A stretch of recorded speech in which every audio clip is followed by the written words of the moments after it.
No atual contexto geopolítico, nomeadamente a ameaça dos fenómenos de desglobalização e o aumento da conflitualidade entre países e blocos, isto não é uma ameaça ao crescimento das empresas portuguesas lá fora? Sim, com certeza que sim. O fenómeno da desglobalização, a imposição de tarifas adicionais, fenómenos de crescente conflitualidade entre países e blocos, naturalmente prejudicam o comércio internacional e, nesse sentido, tendem a prejudicar a trajetória que pretendemos de crescimento das nossas exportações.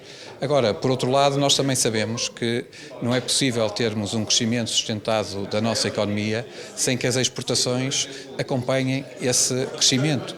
E para isso nós temos que ter mais empresas a exportar e temos que ter as empresas que já exportam a exportar mais e exportar para mais geografias.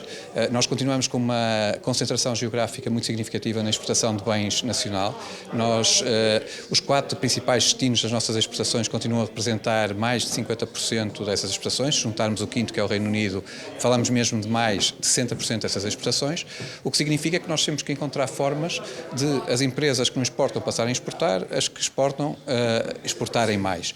E isso significa que as nossas empresas vão ter que ter cada vez mais nos seus modelos de negócio, em permanência, fatores como investimento, como inovação, ter capacidade de atrair e reter talento, e isto são fatores que obrigam uma alocação de recursos significativa. E aqui reside talvez uma desvantagem competitiva das nossas empresas, é que o nosso tecido empresarial, sendo constituído fundamentalmente por médias, pequenas e até microempresas, obviamente tem mais dificuldade em permanência ter investimento, ter inovação, conseguirem atrair talento. E eu diria que, por isso, é uma responsabilidade de todos conseguirmos criar uma envolvente, hoje diz um ecossistema, que favoreça as exportações e as empresas exportadoras. E a responsabilidade de todas é, desde logo, das empresas e dos empresários. Eu diria que essa é boa notícia, porque foram eles que nos trouxeram até um peso de quase 50% e, portanto, se tiverem condições, vão fazer, seguramente, continuar a crescer as nossas exportações. É uma responsabilidade, seguramente, também das associações empresariais. Temos um problema de escala. Se unirmos esforços, provavelmente vamos ter mais sucesso e as associações empresariais podem ter um papel importante nessa matéria. É também uma responsabilidade dos poderes públicos, seguramente, por um lado, lançando programas de incentivos que efetivamente promovam as exportações, mas por outro lado também respeitando os cronogramas financeiros. Empresas pequenas que não têm a cobertura financeira assegurada dos últimos projetos não têm condições para partir para novos. Por outro lado, uma outra importante responsabilidade dos poderes públicos é também combater a burocracia e a morosidade dos processos. Promover a simplicidade seguramente vai trazer também uma vantagem competitiva. Uma segunda responsabilidade dos poderes públicos tem a ver com o combate à burocracia e à morosidade dos processos e, portanto, estabelecer mais simplicidade naturalmente vai permitir criar um ambiente competitivo mais favorável.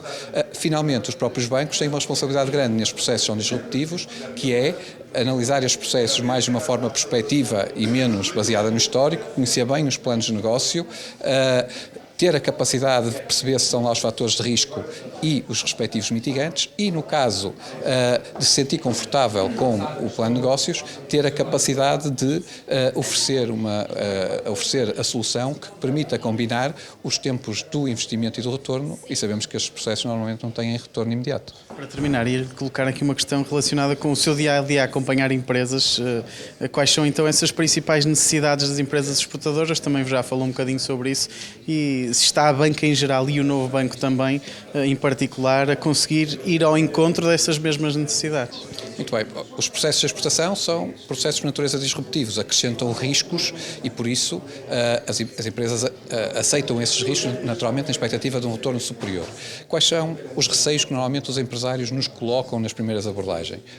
É, obviamente, um receio do desconhecimento. Os mercados não são conhecidos, as práticas comerciais, culturais, etc. E, portanto, a expectativa dos nossos empresários é que nós, com a experiência que temos de trabalhar com mais clientes que provavelmente já abordaram esses mercados, possamos robustecer as decisões das empresas. Uma segunda questão que normalmente também nos colocam tem a ver com a necessidade de financiar os processos. É um processo exigente em termos de recursos. Eles têm que perceber se têm um banco capaz de caminhar ao seu lado em todo esse processo. Finalmente, talvez a mais comum tem mesmo a ver com a segurança nos recebimentos. E basicamente aqui o que pretendem é saber que instrumentos é que a banca tem que possam ser disponibilizados para atenuar o risco de incobráveis. O novo banco, como é que tem tratado esta situação? Basicamente, nós acreditamos que temos uma equipa de gestores bastante experiente e conhecedora, porque está próximo, conhece bem os nossos clientes. E depois temos, porque o fenómeno da exportação tem complexidades e especificidades muito próprias, também temos uma equipa de especialistas por trás destes gestores que naturalmente colocamos à disposição dos nossos clientes e que procuramos que naturalmente acrescentem valor às decisões que os nossos clientes tomam.